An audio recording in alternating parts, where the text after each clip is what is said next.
చింతమడకలో నిర్వహించిన బతుకమ్మ వేడుకలకు కవిత హాజరయ్యారు. ఈ సందర్భంగా ఆమె మాట్లాడుతూ భావోద్వేగానికి లోనయ్యారు. ఈ ఏడాది ప్రత్యేక పరిస్థితిలో ఇక్కడికి వచ్చాను. ఉద్యమం మొదలయ్యాక కేసీఆర్ ఇక్కడికి మరొకరిని తెచ్చిపెట్టారు.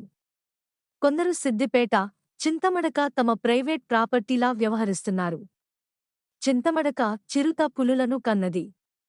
కేసీఆర్కు మచ్చ తెచ్చే పనులు కొందరు చేశారు. ఇదే విషయం నేను చెబితే నన్ను బద్నాం చేశారు.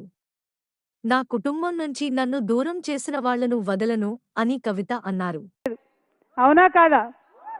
అంటే చింతమడక గడ్డ అంటే అంత పవర్ఫుల్ గడ్డ. చింతమడక మట్టి నుంచి ఒక ఉద్యమం పుట్టింది.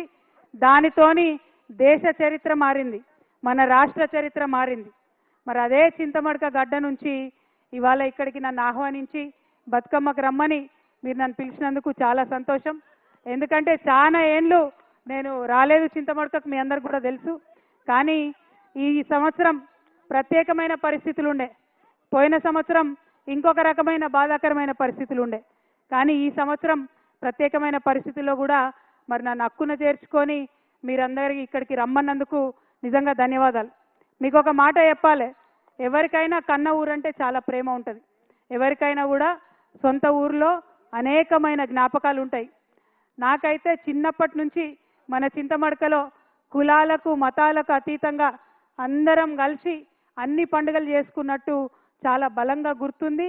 నేను 7, 8, 9, 10 తరగతుల వరకు కూడా ప్రతి సందర్భంగా ఇక్కడికి వచ్చేది. దసరాకు, బతుకమ్మకు అందరం అన్ని కులాలను కలిసి మంచిగా ఆడుకున్నాం.